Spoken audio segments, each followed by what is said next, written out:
ਉਹ ਇੱਥੇ ਹੀ ਆ ਜਾਣਾ।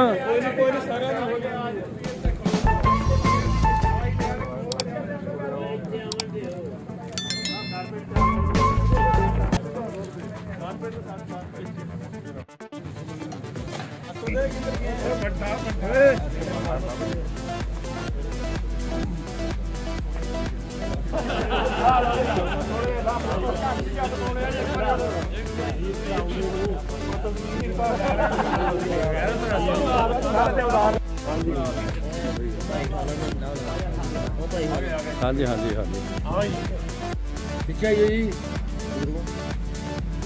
ਸਾਡੇ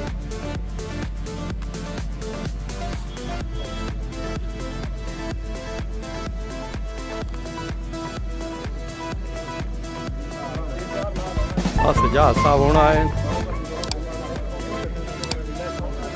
ਦੇਖਣਾ ਪਤਾ ਲੱਗੇ ਕਿਹਨੇ ਹਾਰ ਪਾਇਆ।